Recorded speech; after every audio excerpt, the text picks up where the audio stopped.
여러분, 우리는 이 디모데후서가 바울이 마지막으로 쓴 서신이고 그런 면에서 바울의 유언과도 같은 서신이다, 그렇게 말했죠. 그죠? 바울이 유언과도 같은 서신에 썼던 핵심적인 주제가 뭔가?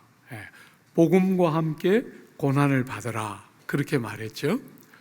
다들 고난이 싫은데 성경은 그때나 지금이나 복음과 함께 고난을 받으라, 우리가 주님을 따르고 진리를 붙들고 생명의 말씀과 고난의 복음을 믿을 때 우리의 삶에 고난이 있는데 두려워하지 말고 복음과 함께 고난을 받으라, 그렇게 말했죠.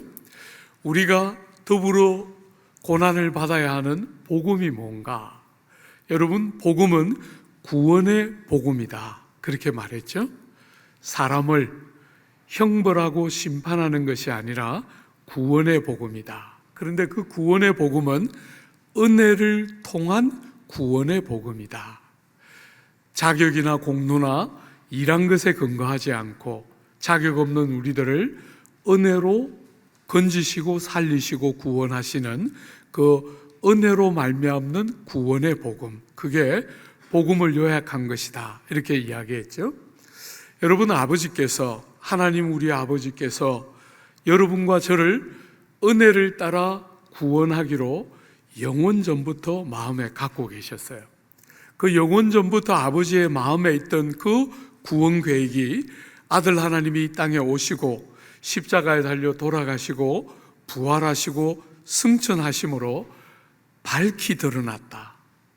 더 이상 아버지의 마음 속에만 담겨 있지 않고 다 밝히 드러나서 어떤 사람이든 차별받지 않고 은혜로 말미암는 이 귀한 구원의 소식에 참여할 수 있고 들을 수 있고 믿어 구원 안으로 들어오는 밝히 드러난 시대가 지금이다. 예수가 오신 바로 지금이다.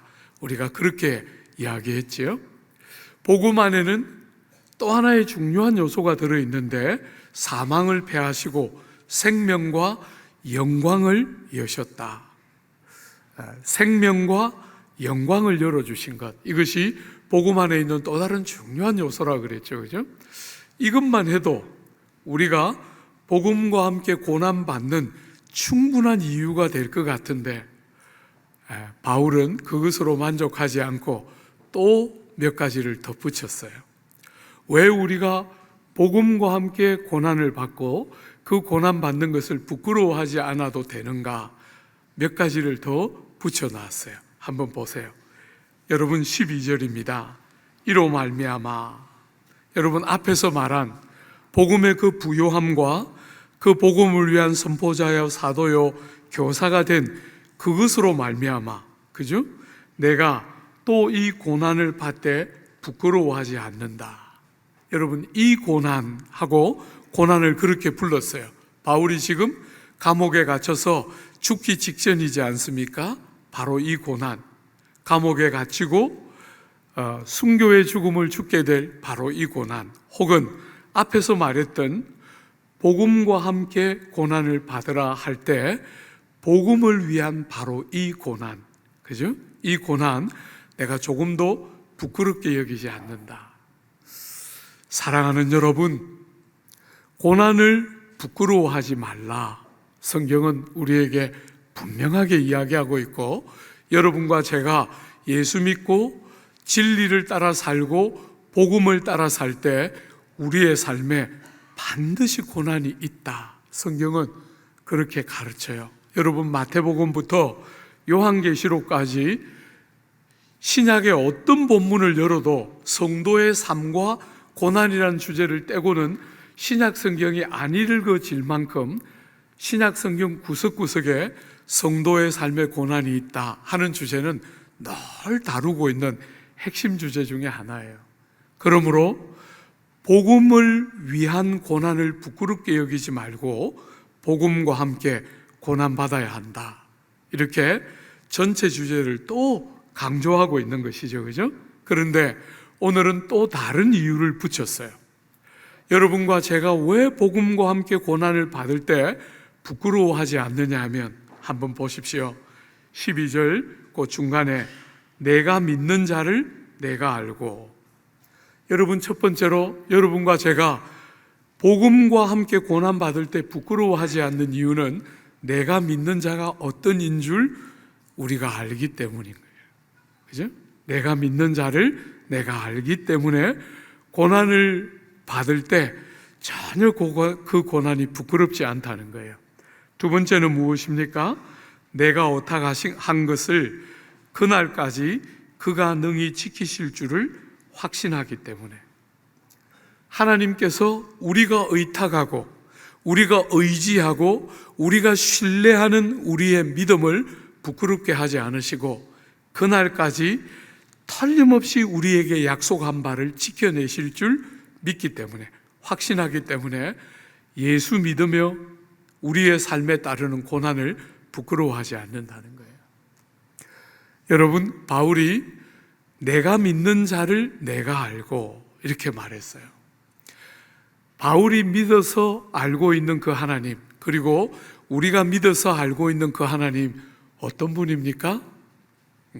굉장히 많지만 본문의 문맥을 따라 우리가 한 두어 가지만 생각해 보면, 첫 번째, 하나님은 살아계신 유일하신 참 하나님이시죠.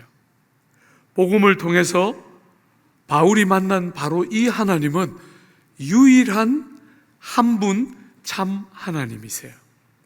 여러분, 요즘 우리가 사는 이 시대에 교회가 이런 이야기를 하면 사람들이 안 좋아하지만, 죄송하지만 사람들이 안 좋아해도 이 주제는 한 걸음도 뒤로 양보할 수 없어요.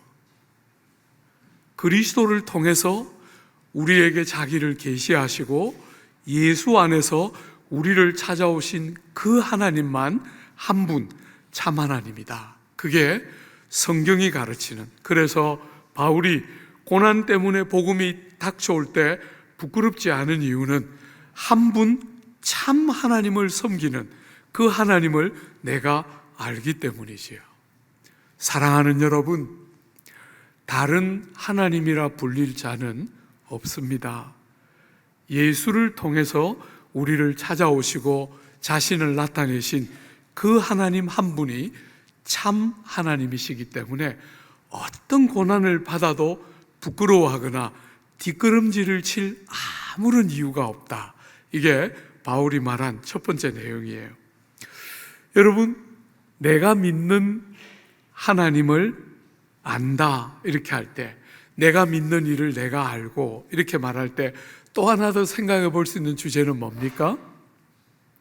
우리가 믿는 그분은 우리의 죄를 대신 지시고 죄가 요구하는 모든 심판과 형벌과 진노와 저주를 다 대신 받으신 줄 알고 믿는 것이지요. 그죠? 그분은 우리의 이 모든 인생의 비참과 불행, 죄와 모든 죄로 말미암는 비참과 불행을 우리를 대신하여 당신이 감당하신 그 하나님을 우리는 믿는 것이지요. 그죠? 그러므로 우리의 삶에 오는 고난은 우리가 흔히 한 번씩 느끼는 것처럼 하나님의 형벌이거나 심판이거나 우리에 대한 무관심이거나 하나님의 사랑으로부터 배제되는 표시가 이 고난이 그런 고난이 아닌 줄 아는 것이지요. 내가 믿는 일을 알기 때문에, 나를 대신하여 고난받으신 그리스도 때문에 우리의 삶에 있는 고난은 우리의 죄로 말미암는 형벌이거나 하나님이 마음에 안 드니까, 하나님의 사랑의 대상이 안 되니까 아무렇게나 주시는 그런 고난이 결코 아님을 아는 것이지요. 우리의 고난을 그분이 다 대신 당해서 형벌받고 심판받으셨기 때문에 우리의 삶에 있는 고난은 더 이상 그런 속성을 갖지 못하고, 우리의 삶에 고난이 여전히 남아있지만 그 고난은 형벌이 아니라 하나님의 은혜와 사랑의 또 다른 얼굴인 줄을 아는 것이지요. 여러분이 다 경험하는 것처럼 우리의 삶에 고난이 없이는 열리지 않는 문이 있어요. 그죠? 우리는 편하고 잘 되고 쉬우면 우리가 잘 살 것 같지만 여러분이 다 경험하는 것처럼 고난을 통과하지 않으면 열리지 않는 은혜의 문이 있어요. 사랑하는 여러분, 우리의 삶에 남아있는 고난은 더 이상 형벌이 아닙니다. 하나님이 어떤 특정한 무리들은 사랑하시지만 여러분과 저는 덜 사랑하시고 무관심해서 일어나는 일이 아닙니다. 사역을 이렇게 하면서 지난 40년 조금 못 되는 세월에 한 번씩 사랑하는 교우들이 고난과 시련을 통과할 때, 목사님, 하나님이 왜 저에게 이렇게 하실까요? 내가 뭘 잘못했나요? 이런 참 마음 아픈 이야기들을 한 번씩 듣게 돼요. 사랑하는 여러분, 여러분이 뭘 잘못해서 하나님이 매질하시는 그런 고난, 정말 그런 고난도 어떨 때는 있지요. 그죠? 정말 여러분과 제가 도저히 안 되니까 하나님이 매를 드시는 경우가 있어요. 그러나 여러분, 형벌로서, 심판으로서, 우리를 무관심해하는 표시로서 고난이 있는 것이 아니라 그 고난은 우리 예수께서, 우리 구주께서 다 대신 감당하셨고, 우리의 삶에 남아있는 고난은 바울이 말한 것처럼 주님의 남은 고난을 내 몸에 채우노라. 구원을 위한 더 이상 고난은 필요가 없지만 우리에게 여전히 아직도 우리가 다 이해할 수 없는 원인과 다 하나님의 섭리 안에서 일정한 고난이 있고 그 고난들을 거치면서 우리는 주님의 은혜의 문을 더 깊이 열고 주님을 더 많이 닮아가는 사람으로 빚어지게 되는 것이지요. 여러분, 신약 성경은 마태복음부터 요한계시록까지 고난이라는 주제를 빼고 읽을 수 없다고 말했는데, 그 고난이라는 주제가 나올 때마다 신약 성경이 마치 짝처럼 늘 같이 등장시키는 단어가 있어요. 그게 뭐죠? 제가 몇 번 말했는데 다 잊어버렸죠? 예. 여러분이 잊어야 제가 또 했던 설교 또 하지요. 예. 고마워요. 예. 사랑하는 여러분, 놀랍게도 신약 성경은 고난이라는 주제를 다룰 때 늘 짝처럼 함께 등장시키는 단어 중에 하나가 기쁨이에요. 기쁨. 여러분이 잘 아는 대표적인 본문이 야고보서죠, 그죠? 사랑하는 자들아, 여러 가지 시련을 당하거든 온전히 기쁘게 여기라, 이렇게 말했어요. 여러 가지 시련을 맞는데 온전히 기쁘게 여기라.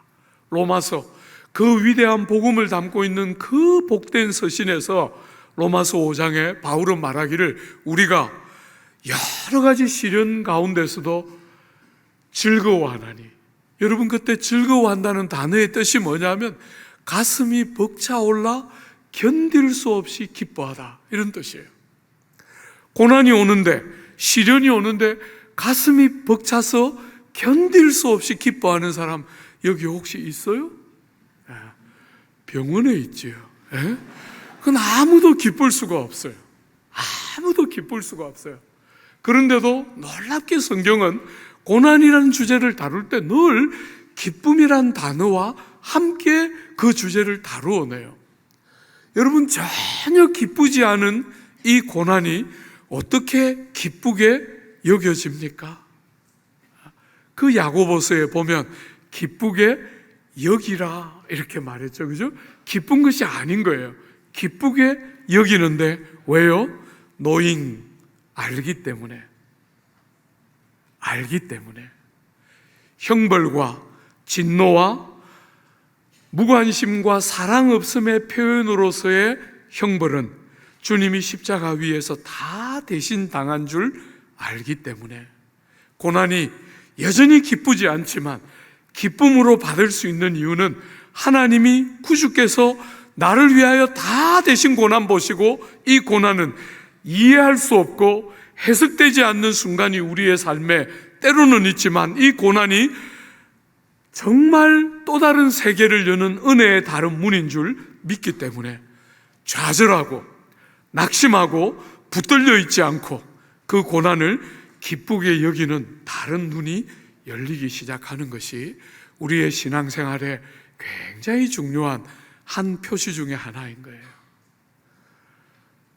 사랑하는 여러분, 지난주에는 우리가 사랑하는 사람들이 주님 품에 가고 우리가 사랑하는 사람들이 병을 얻은 마음 아픈 소식들이 참 여러 건이 마음에 와닿았어요. 너무 고통스럽고 정말 해석되지 않는 삶의 자리를 우리는 때때로 이 땅을 살면서 경험하고, 그럴 때 목사로서 여러분들에게 이유를 설명해 줄 자신은 없어요.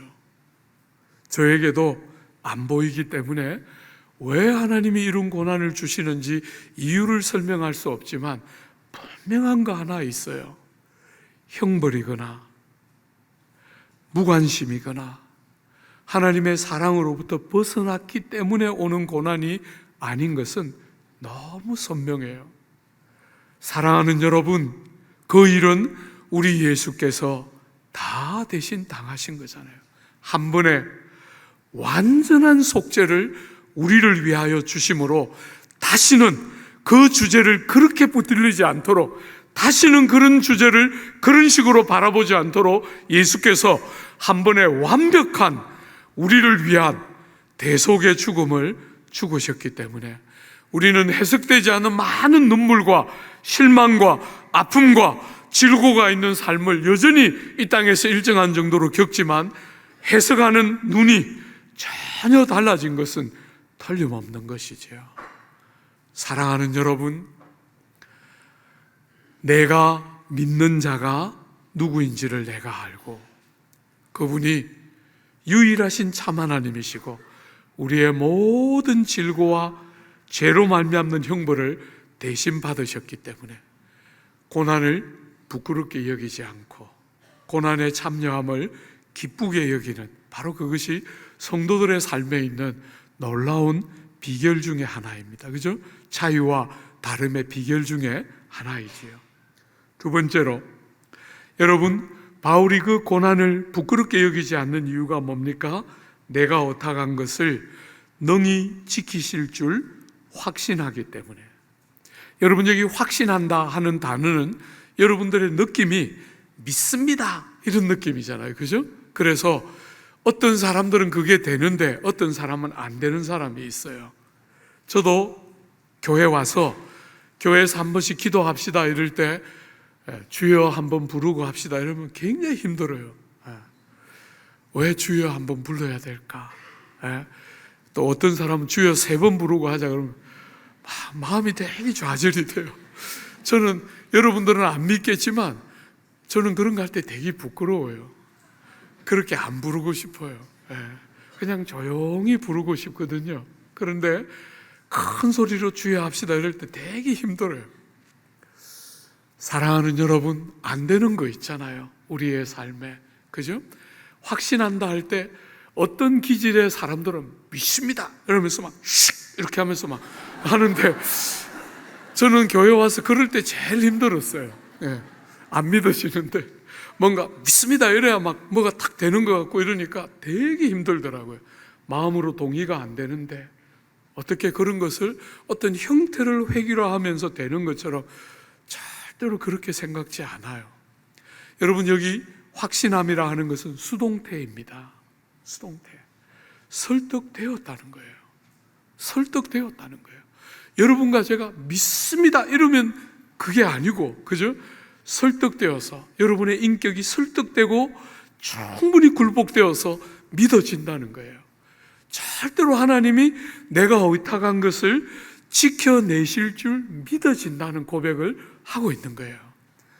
사랑하는 여러분, 하나님은 성경 안에서 여러분과 저에게 여러 말씀들을 하셨잖아요. 그 진리의 말씀을, 그 약속의 말씀을 딱 붙들고 하나님을 의지하고 하나님을 신뢰하고 하나님을 붙들고 하나님을 믿을 때 하나님은 절대로 우리를 부끄럽게 하지 않는 줄 확신하는 것이죠.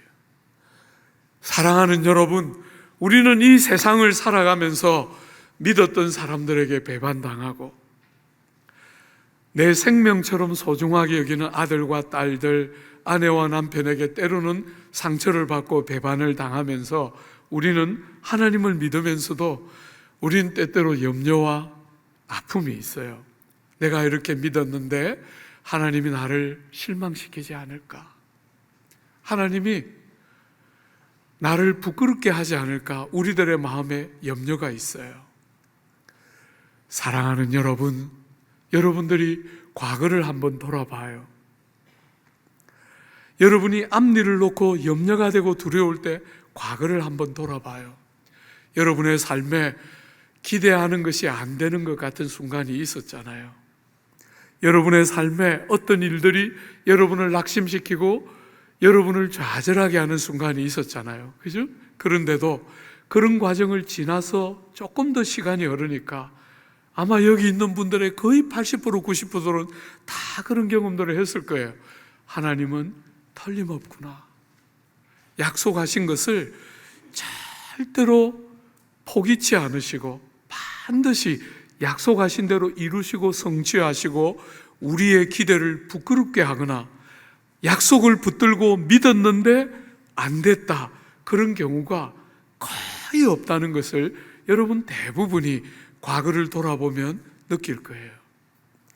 우리는 현재를 살아가면서, 우리는 미래를 계획하면서 여전히 일정한 두려움이 우리의 마음에 있지만, 사랑하는 여러분, 하나님은 절대로 약속을 붙들고 사는 하나님의 백성들, 하나님의 약속을 의지하면서 하나님을 믿고 맡기며 사는 사람들을 의탁한 것을 절대로 부끄럽게 하지 않고 지키실 줄 확신하기 때문에 고난이나 실패 같아 보이는 삶의 자리를 경험할 때 바울은 말하기를 부끄러워하지 않는다는 거예요. 그저 눈에 보이는 그 경험만 가지고 이게 전부인 것처럼 여기면서 좌절하고 실망하고 하지 않는다는 것이에요. 주 안에 사랑하는 여러분, 약속대로 반드시 이루실 줄을 믿고 하나님 앞에 부끄러워하지 않고 담대하게 하나님을 의지하고 신뢰하는 것이지요. 사랑하는 여러분, 여러분과 제가 가는 이 걸음은 절대로 여러분들을 부끄럽게 하는 걸음이 아니에요. 여러분을 실망시키지 않습니다. 여러분들이 세상을 살아가면서 고난을 당하고 세상을 살아가면서 다른 많은 좌절들을 경험할 때 거기에 빠져서 계속 현실에 붙들리고 계속해서 여러분들의 실패와 아픔을 곱씹으면서 끝없이 자기 연민에 붙들리고 그렇게 살지 않고 믿음의 눈을 딱 들어서 여러분과 제가 기대하는 것은 이 땅이 전부가 아니에요. 지금 우리가 지나가면서 경험하고 맛보는 게 우리의 전부가 아닙니다. 이 땅과 저 땅에 이르기까지 영원하고 참되고 이 땅에서뿐 아니라 저 땅에서까지 적용되는 정말 분명한 것을 붙들고 우리는 사는 거죠. 바울은 그 위대한 부활장이라 불리는 고린도전서 15장에서 만일 우리가 바라는 것이 이 땅뿐이면 우리는 세상에서 가장 불쌍한 자라. 여러분과 제가 이 땅만 바라보고 이 땅에서 우리가 지금 경험하는 것이 전부인 것처럼 함몰되고 그것을 믿음의 눈으로 바른 진리로 변별해내지 못하고 부끄럽게 여기면 우리는 이 세상에서 제일 불쌍한 자라는 거예요. 우리는 이 땅에서 때로 우리가 해석할 수 없는 삶을 만날 수 있지만 하나님을 의지하고 우리를 절대로 부끄럽게 하지 않는 하나님을 신뢰하면서 우리의 의탁하신 것을 그분이 절대로 실패함이 없이 이루어 주실 줄 딱 믿으며 믿음으로 세상 사는 거지요. 여러분, 제가 책을 몇 권 냈잖아요. 히브리 11장 강해가 끝났을 때 생명의 말씀사에서 연락이 와서 그 말씀사에 책을 냈는데 그분들이 책을 내면서 제목을 잡았는데 제가 한 게 아니고 그분들이 잡았는데 제가 지금까지 나온 책 중에서 책 제목 제일 마음에 들어요. 예. 그 사람들 참 잘한다 이런 생각이 들어요. 예. 예. 결국은 믿음이 이긴다. 이렇게 제목을 붙였더라고요. 사랑하는 여러분, 정말 그렇습니다. 믿음이 결국은 이기는 거예요. 우리의 경험이 전부가 아닙니다. 믿는 자가 이기고, 하나님은 우리를 절대로 부끄럽게 하지 않으시는 줄 우리가 알기 때문에 고난을 부끄러워하지 않는 것이지요. 그죠? 딱 붙들고 사는 것이에요.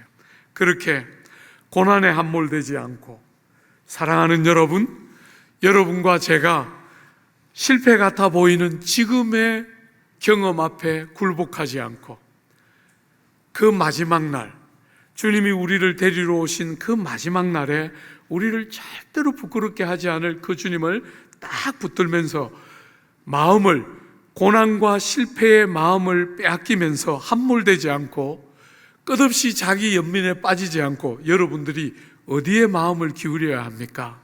한번 보십시오. 13절과 14절입니다. 너는 그리스도 예수 안에 있는 믿음과 사랑으로서 내게 들은 바 바른 말을 본받아 지키고.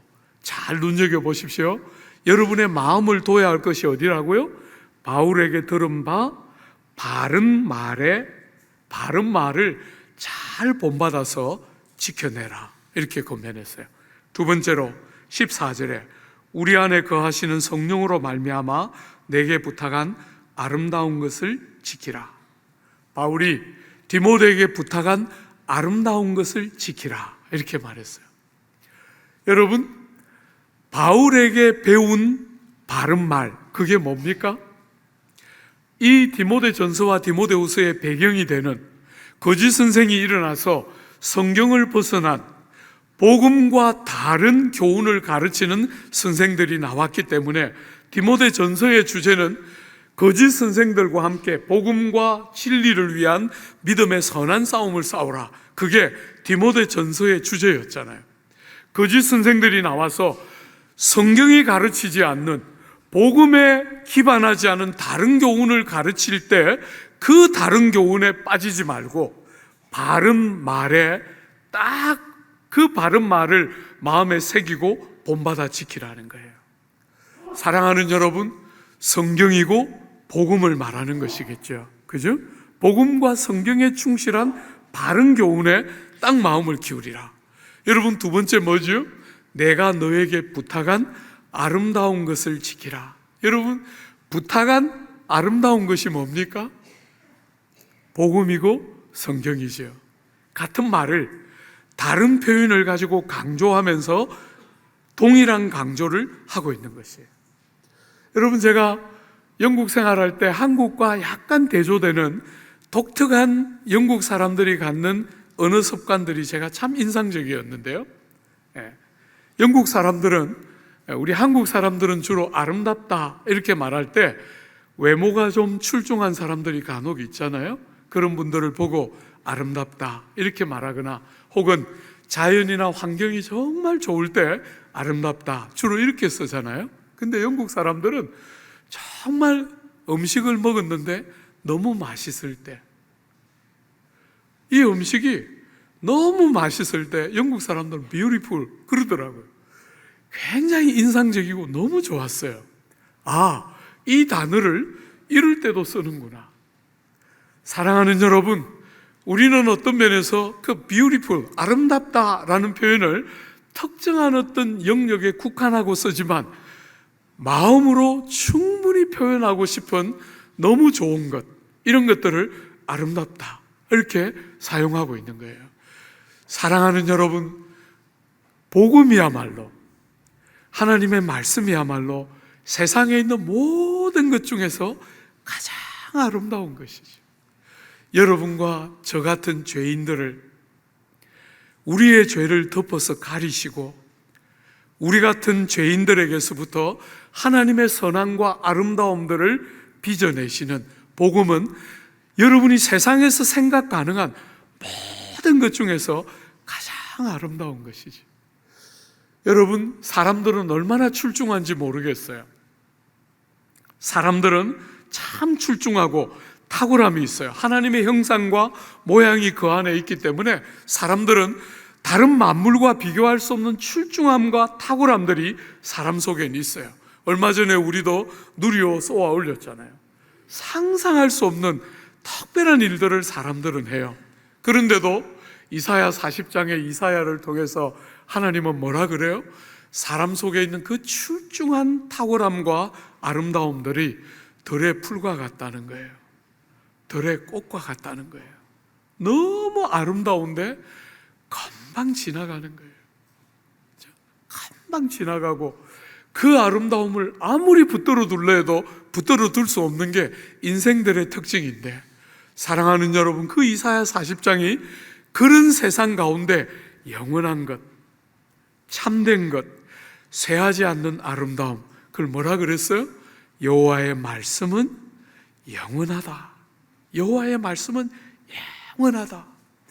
사랑하는 여러분, 주님의 이 복음이 여러분과 저의 삶에 들어와서 그저 눈에 보이는 것, 세상에 잠시 사용되는 것, 그런 것밖에 관심 없던 우리의 삶에 눈을 열어서 영원한 것, 참된 영광이 뭔 것, 그런 것들을 다 깨닫게 도와주시고, 우리의 삶에 여러분과 저조차도, 이렇게 부패하고 타락한 우리조차도 정말 아름다운 사람으로 우리를 바꾸어내는, 여러분이 누군가를 대할 때 우리도 어쩔 수 없이 눈에 보이는 아름다운 사람, 괜찮아 보이는 사람이 눈에 먼저 들어오는 게 우리 모두의 습관이지만, 그와 꾸준히 관계를 갖게 되는 것은 그 속에 묻어나는 아름다움 때문인 거잖아요.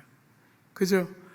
우리들 속에서부터 주님의 생명의 복음이 들려와서 그 복음이 우리 속에 있는 그 끝없는 욕망과 끝없는 자기 욕심들 앞에 함몰되지 않고, 그리스도 안에서 우리에게 열어준 참된 가치와 영광이 뭔지를 끄덕끄덕 생각하면서, 사람은 정말 출중하고 탁월하지만 사람의 그 능력 때문에 사람을 좋아하기는 한계가 있잖아요. 그런데 그 출중한 능력과 탁월함이 하나님을 영화롭게 하고 이웃들의 참된 유익을 추구할 때 그 사람 속에 있는 모든 아름다움이 참된 아름다움으로 드러나는 거잖아요. 그게 그 모든 출중함이 전부 나를 위한 것으로 오용되고 있을 때는 아름다움이 사라지는 거잖아요. 그죠? 깨뜨려지는 거잖아요. 그런데 하나님을 영화롭게 하고 이웃들의 유익을 위해서 사용되기 시작할 때 정말 아름다움이 일어나는 거잖아요. 그런 면에서 복음은, 하나님의 생명의 말씀은 아름다운 것이죠. 그죠? 부탁한 아름다운 것을 지키라, 이렇게 말해요.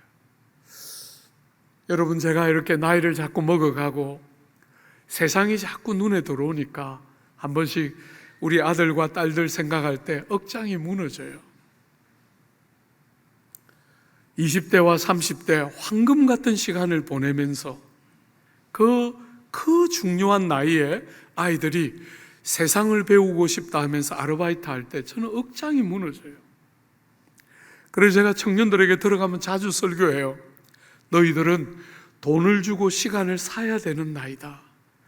그 푼돈에 세상이 어떤 세상인지 알고 싶다 하면서 세상을 알기 위해서 그 푼돈에 아르바이트 하는 건 난 절대로 동의할 수 없다.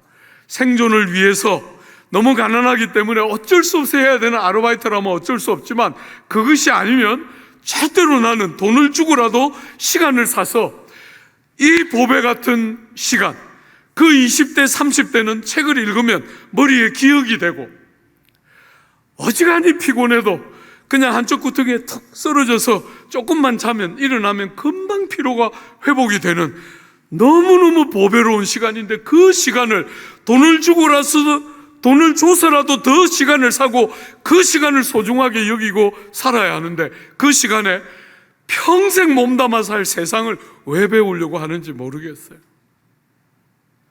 하나님의 생명의 말씀에 집중하고, 이런 부모님 아래서 나를 빚어내시고, 이런 부모님과 이런 환경 안에서 나를 이런 캐릭터와 이런 특징을 가진 존재로 불러서 그저 세상의 기능 인력이 아니라 하나님의 사람으로서 하나님이 만세전부터 가지고 있는 마음의 소원이 뭔지를 듣고 묻고, 이런 시대를 거슬러 가면서 하나님께 속한 자라는 분명한 자기 정체성을 가지고 세상을 사는 게 뭔지를 40년, 50년 남은 생을 지배하고 꾸준히 영향을 미칠 결정적인 고민들과 질문들과 대답들을 하나님께로부터 듣고 배우고 해야 될 그 결정적인 시간을 세상을 배우는데 그냥 시간을 보내니까 억장이 무너지는 거예요.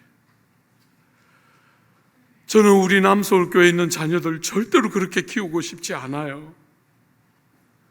남들보다 세상에서 한 걸음 더 빨리 가고 남들보다 더 안전하고 다 보장된 길, 저는 절대로 우리 자녀들 그렇게 기르고 싶지 않아요. 사랑하는 여러분, 세상이 뭐라 하든지 간에 하나님이 나를 어디에 세우신 줄 알고 그 부름을 딱 붙들고 하나님이 우리에게 주신 바른 말씀, 정말 세상 어디에서도 찾을 수 없는 아름다운 복음과 진리의 말씀 딱 붙들고 세상을 밝히는, 세상이 정말 보고 싶어하는 그런 자녀들 길러내는 게 꿈이에요. 사랑하는 여러분, 절대로 그렇게 하지 않고 여러분과 제가 눈앞에 있는 고난, 믿었던 자녀들의 어떤 미래에 대한 기대가 무너지는 그런 것들 앞에 쉽게 굴복하지 않고, 여러분, 제가 이렇게 세월이 이렇게 흘러오면서 부모가 믿음으로 딱 서서 자녀들을 믿고 붙들어내고 지지해 주는데 망하는 자녀 저는 못 봤어요. 부모도 자식들과 같이 흔들릴 때는 자녀들이 망하고 넘어지는 거 한 번씩 봐도 부모가 딱 서서 하나님을 의지하고 약속의 말씀 딱 붙드는데 망하는 자녀 저는 못 봤어요. 그렇게 되도록 하나님이 그런 역할을 맡겨놓은 거잖아요. 자녀들이 자기 손발로 설 수 있을 때까지 부모가 지지하고 붙들어주고 견뎌주고 함께 가주도록 그렇게 구조를 만들어 놓았는데 자꾸 부모가 요동되니까 자녀들이 같이 넘어지는 건데, 어리석게도 부모들이 같이 넘어지는 어리석은 일을 하는 거예요. 그러지 않고, 자기 연민에 빠지지 않고, 고난을 이상한 일 당하는 것처럼 보지 않고, 부끄러워하지 않으면서 마음을 그 어리석은 데서부터 떼서 마음을 바른 말, 아름다운 하나님의 위탁하신 것, 복음과 진리의 말씀에 마음을 딱 기울이면서 신실하게 믿음으로 가는 것이 이기는 지름길인 것이에요. 사랑하는 여러분, 하나님께서 여러분들을 경고하고 격려하고 있습니다. 한번 보십시오. 여러분, 그 다음 구절에는 세 사람의 이름이 등장하고 있는데, 하나는 여러분을 경고하기 위해서, 또 하나는 여러분을 격려하기 위해서 기록되어 있어요. 한번 보십시오. 15절에 아시아에 있는 모든 사람이 나를 버린 이 일을 내가 아나니 그 중에 부겔로와 허모게네가 있느니라. 여러분, 이름을 이렇게 기록해 놓았어요. 여러분은 부겔로와 허모게네가 누군지 모르죠? 예, 저도 모릅니다. 여러분, 예, 성경에 여기밖에 안 나와요. 우리가 억지로 찾으면 외경이라고 불리는 바울 행전에 우리는 이 사람에 대한 아주 제한된 정보를 얻을 수 있지만 외경이기 때문에 그걸 꼭 우리가 신뢰할 수는 없는 것 같아요. 사랑하는 여러분, 이름을 기록해 놓았어요. 우리는 왜 부겔로와 허모게네를 바울이 여기서 기록하고 있는지 우리는 다 이해할 수 없어요. 그들이 어떤 일을 했고 바울이 왜 이렇게까지 아파하면서 이들의 이름을 기록해 놓는지 우리는 모르지만, 하나 분명한 것은 절대로 잊혀지지 않는다는 거예요.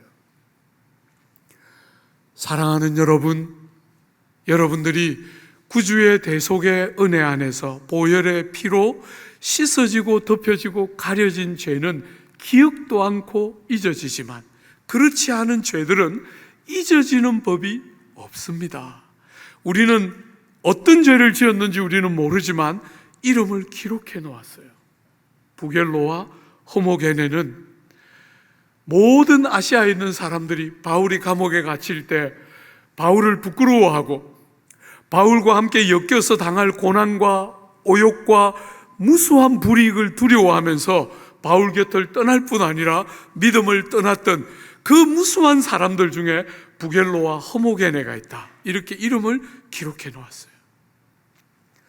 그러나 주님은 여러분들이 이렇게 부정적인 예를 가지고 경고만 받기를 원치 않고 위로받기를 원해요.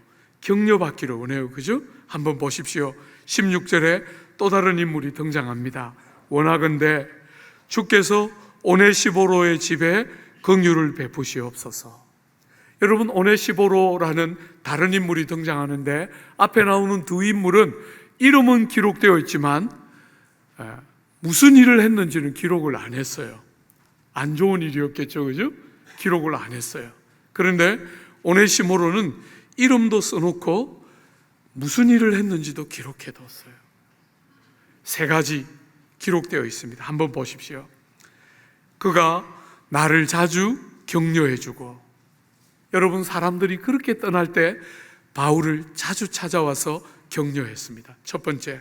두 번째, 내가 사슬에 매인 것을 부끄러워하지 아니하고, 감옥에 매여서 그와 연결되면 많은 불이익과 오명을 함께 뒤집었을지 모르는데 전혀 부끄러워 안 했다는 거예요.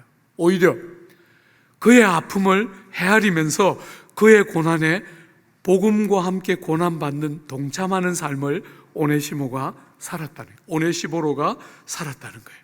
마지막 세 번째, 여러분 17절에 로마에 있을 때 나를 부지런히 찾아와 만났다. 여러분, 여기 부지런히라는 단어는 빈도수를 가르치는 단어가 아니에요. 이 부지런히라는 말은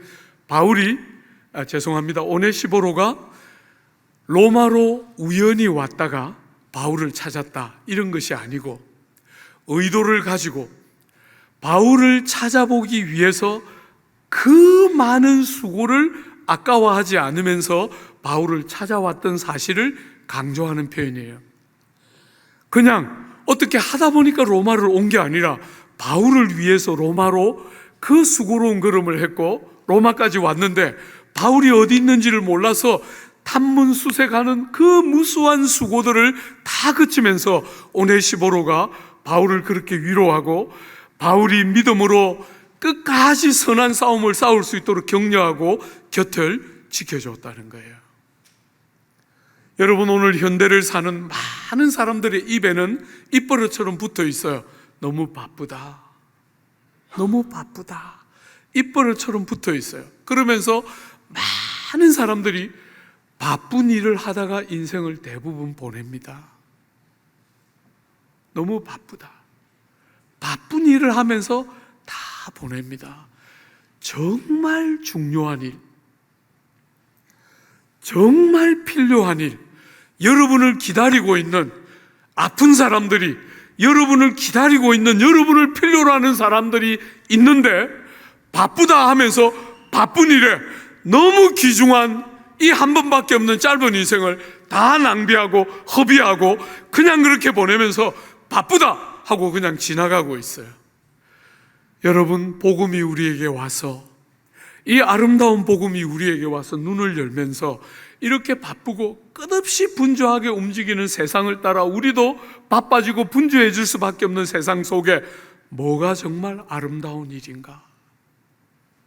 하나님이 예수의 그 값지고 소중한 생명으로 우리를 다시 살려놓을 때 우리가 어떻게 살기를 원하는지를 변별할 수 있도록, 그냥 바쁜 세상에 바쁘게 사는 게 아니라 최선을 다하고 살았다, 그게 무슨 우리의 위로가 되겠어요? 그런 거 말고 정말 뭐가 가치로운지를 알고 뭐가 중요한지를 알고 정말 나를 필요로 하는 사람이 어디에 어떤 모양으로 있는지를 알고 그 일을 하면서 우리에게 맡겨져 있는 세상 일도 해야 될 거 아니에요. 사랑하는 여러분, 여러분의 마음이 어디에 기울어져 있습니까?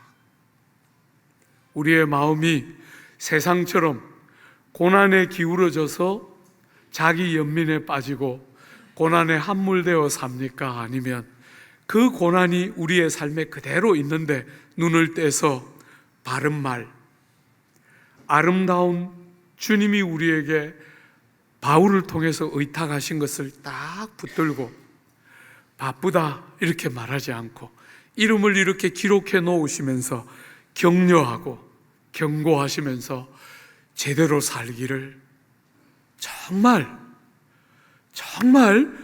주님이 우리에게 새 생명 주시면서 기대하는 그 생명 여러분들 살아내고 있습니까? 절대로 시간을 낭비하지 않고 우리에게 주신 새 생명이 기대하는 선하고 많은 아름다운 주님이 기대하는 삶 살아내는 귀한 성도들 다 되어주시기를 기대하고 축복합니다.